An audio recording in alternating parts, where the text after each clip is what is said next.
Hardhat has this fantastic tool built in called the Hardhat network. Hardhat comes built in with Hardhat network, a local Ethereum network node designed for development akin to Ganache that allows you to deploy your contracts and run your tests and debug your code. Whenever we run a command in Hardhat or a script in Hardhat or a task in Hardhat, we by default deploy to this fake Hardhat network. This Hardhat network is very similar to Ganache, except for instead of having this UI, it runs in the background for our scripts. In fact, if we go to our hardhat.config.js, we can scroll down to the bottom to this module.export section and add more information about our default networks. So right now, if we don't have anything in this module.export, by default, it adds this piece called default network Hardhat. So anytime we run a script without specifying a network, it automatically uses this fake Hardhat network. And this fake Hardhat network comes automatically with an RPC URL and a private key for you. So you don't even have to add one in. This is one of the major advantages of working with Hardhat. It just automatically gives you this fake blockchain and these fake private keys. If we want to be a little bit more explicit, and I always recommend being more explicit, we can add the default network in to the module.exports. So now our default network is explicitly stated as Hardhat. However, in any script you run, you can choose whatever network you want to work with. So if I want to explicitly say I want to run our deploy script on our fake Hardhat network, I can do yarn hardhat run scripts deploy.js -- network Hardhat. This is us telling Hardhat, hey, we want to run this script on the Hardhat network. Hopefully you might be able to see where this is going. Having this network flag makes it incredibly easy to switch across different chains, different blockchains, different private keys, etc. So we have our default network set to Hardhat here. We can add other networks in here as well. The way we do that is we're going to add a networks section, and we're going to define any of the network sections that we want. And remember to put a comma there so that your Visual Studio Code doesn't get mad at you. So recently we worked with Rinkeby. So let's go ahead and add a Rinkeby network in here. So we're going to say another network is going to be Rinkeby. Cool. So I should just be able to change the network flag to Rinkeby now, right? Well, not quite. If you try to run that, you're going to get invalid value undefined for hardhat config.networks.rinkeby.url. It's expecting you to tell it, hey, what the URL is. Since this isn't the Hardhat network, we need to tell Hardhat exactly how we're going to connect to Rinkeby. And this is where a lot of what we learned before is going to come in handy again. Exactly the same as what we did before, we're going to create a new .env file, and we're going to add our Rinkeby URL in this .env file. Just remember, .env is in our .gitignore just in case. So in our .env, we're going to add that RPC URL from Alchemy back in here.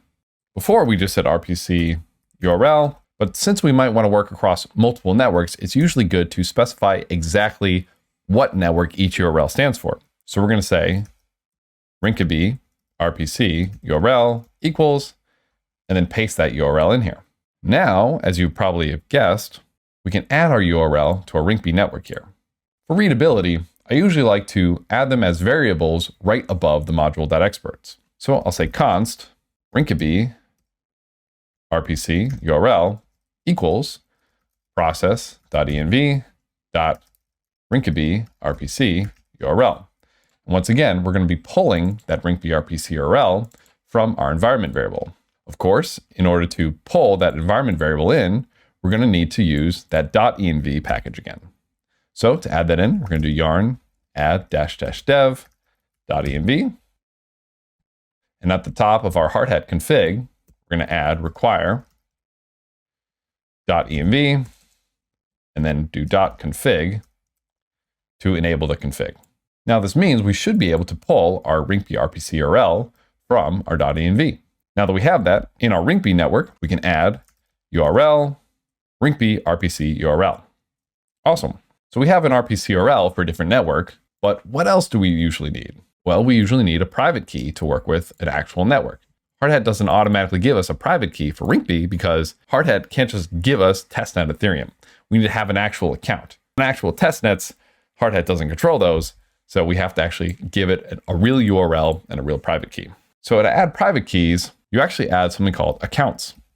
And you add a list of accounts that you want to give to Hardhat. For us, we're only going to add one, which is going to be our private key.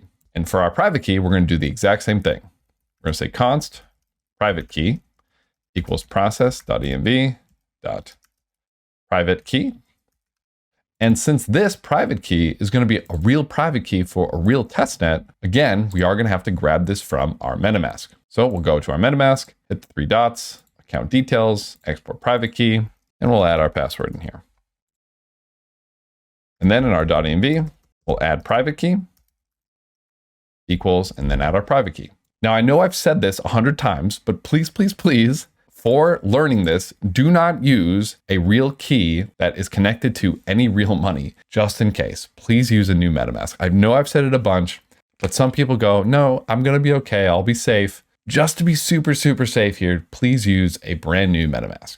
So now that we have our private key, we're going to add it in here, account, private key, and now we have an account here. One more thing I like to do is I like to give the chain ID of the network, which for Rinkeby is going to be 4.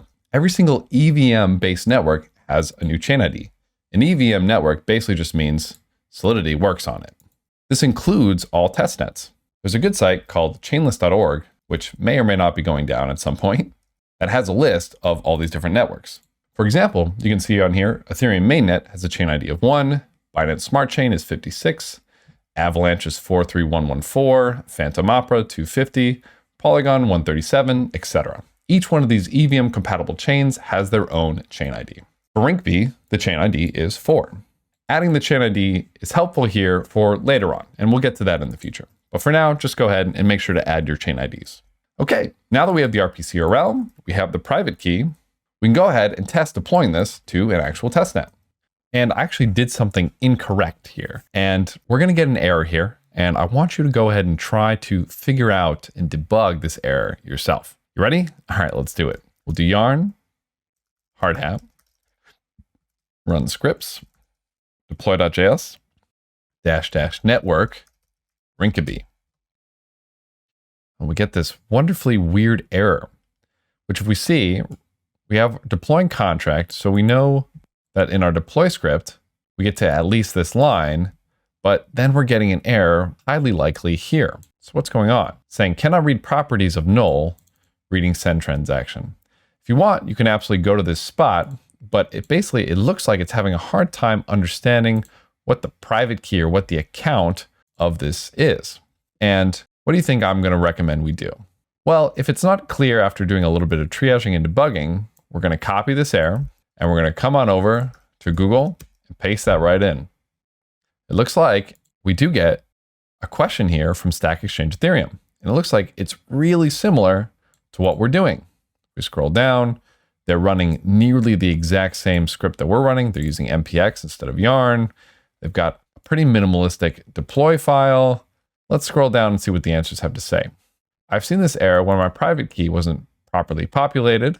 I would also use an environment variable. I'm pretty sure our environment variable is good, but we have a second one saying in your hardhat.config.js, it should be accounts instead of account. It worked for me. Let's go back to our hardhat config and see if that's what's going on. Aha, we put account when this should be accounts. So let's swap that over to accounts. We'll clear our terminal and we'll run this again. Aha, and now it's waiting a little bit longer, which is good. This means that we're probably deploying this to Rinkeby, which is what we want to see. Awesome. And now we can see deployed contract 2, and we have a contract address here. So we'll grab this contract and we'll pop on over to Rinkeby Etherscan, testnet Rinkeby Etherscan, and we'll go ahead and we'll paste this in. Awesome. And we can see our contract was created about 26 seconds ago.